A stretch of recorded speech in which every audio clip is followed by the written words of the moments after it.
Yeah, so today on Mr. Pork Chops Updates, we'll be interviewing my father, the one, the only, Mr. Howard Duncan.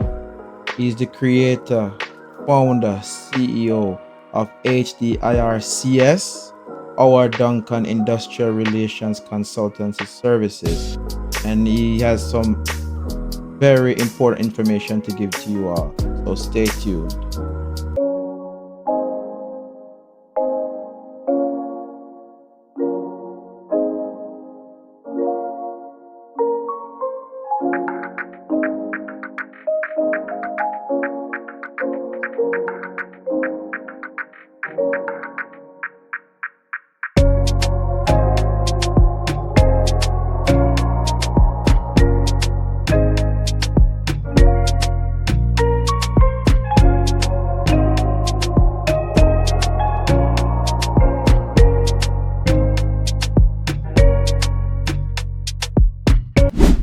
So, welcome to today's interview.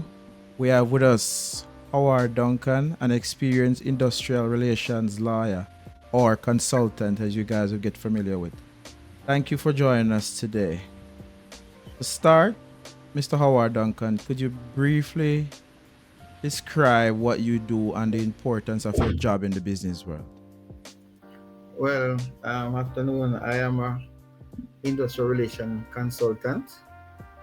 My job is the byproduct of a trade union specialist while I was at the National Workers Union. And now I have moved on from that. You use the word matriculated to a higher level. We are now representing both employers and employees, representing their rights at work and to ensure that there's a fair opportunity for everyone, whether you're an employer or an employee. Okay. So, what type of issues or cases do you usually handle in a day to day basis? Well, I handle dispute resolution. I deal with dismissal of employment. I deal with suspension of employment. I deal with negotiation. I also deal with representing the employer that in the case a worker is in breach of company's policy, the employer will have the right to instill discipline, but do it in a fair and proper way, or use the word, due process must be um, embarked on by the employer to ensure that their workers are not adversely affected by the decision made by the employer. Can you provide an example of a challenging industrial relations case you successfully resolved, and what are the strategies you use to resolve these cases? There are many cases that I have dealt with. There are numerous. I live in Jamaica here. I have had the pleasure of representing the most cases successfully at the Industrial Dispute Tribunal. They vary from redundancies, dispute in terms of a termination, or it is a termination can vary from whether or not it is constructive or is normal termination for cause. The cases that I have dealt with, what might come to mind is a redundancy um, for a worker by the name of, I might not call the name now, but the company is, so the worker was calling short notice and issued a letter of redundancy, and therefore the company was of the view that because they have issued the letter to the worker and the worker accepted the redundancy by way of disputing the salary, they working out of the redundancy calculation and accepted it, cashed the check. The company was of the view that the matter is settled. And I was approached by Razan Small and advised of the redundancy exercise that took place. And based on the law and the court's decision, what took place was inconsistent are not compatible with the law or the court. That is, for you to be made redundant, there must be an established restructuring of employment by the company. The minister responsible for labor, which is the Ministry of Labor, must be contacted when the company conceive it in their mind that they are going to be restructuring the enterprise. The worker that will be affected by the exercise must be approached and given opportunity for consultation that is consistent with the section which is called Section 11 of the Liberation Code and Section 19, the consultation. The worker must be offered alternative employment, wherever practicable in employment or anywhere as far as is possible. Those were not done. Adequate time for reporting back and to report back to the company to discuss alternative employment, and otherwise they were not done.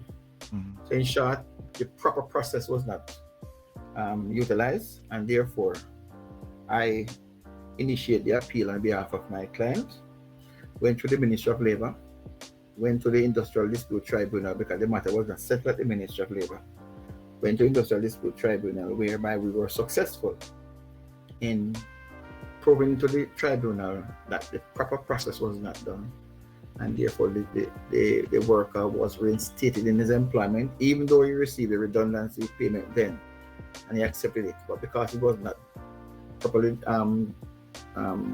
carried through, he was reinstated in his employment, and subsequent to that, the company and the worker worked it out that the worker would have now be properly redundant and go on its merry way.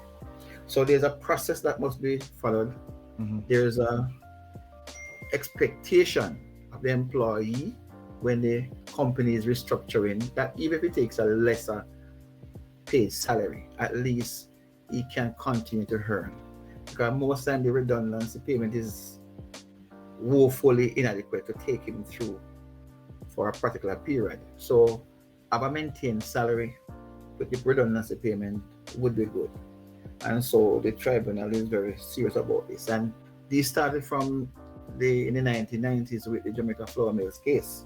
It went as far as to the Privy Council based on how the company had treated the workers concerned. And so it continued up until now. So there are many other cases, but I speak to that from memory. But I believe I've won over 80 other cases, whether it is redundancy, termination that was not done consistent with the law.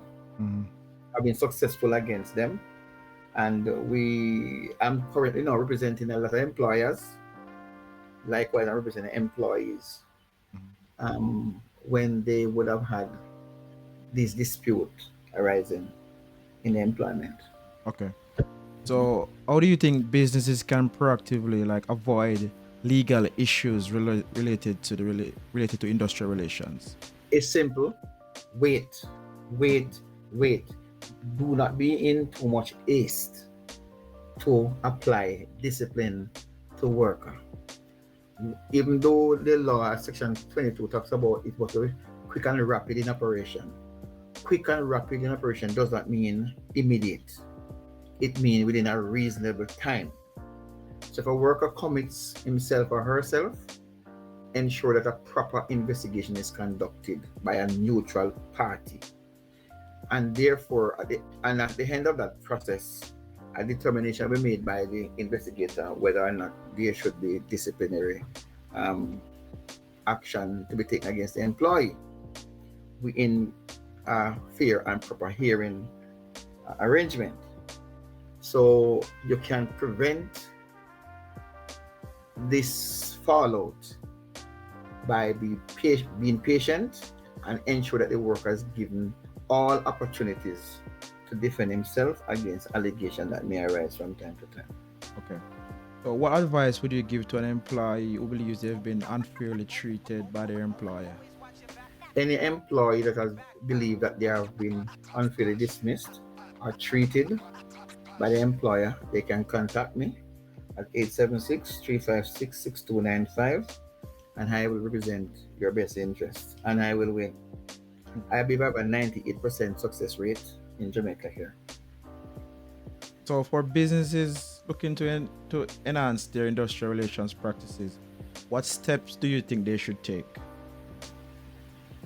Best thing they have to do is to seek to be acquainted with court's decision on all of these matters. There are enough information on the web. There are enough information on the courts and the court decision. The Industrial Dispute Tribunal have a website. You can find information there. You can find also on the Ministry of Labor's website. You can reach out to me and I can advise them exactly the best method to use in this regard. Okay, Mr. Duncan, thank you for sharing your insights on the industrial relations law. And it's been a pleasure to have you on the show. Is there anything else you'd like to add? Yes, just to make sure that employers that are obviously invested in their business for productivity purposes understand that employment or human resource is a fundamental part of their business. It should be treated with respect, and dignity must be accorded to those who perform work. And while the worker has an obligation to its employment, the employer who has the power to take the responsibility of discipline must be cognizant of the law and ensure that they abide by them. All right, Mr. Duncan, thank you again and have a wonderful evening. Good.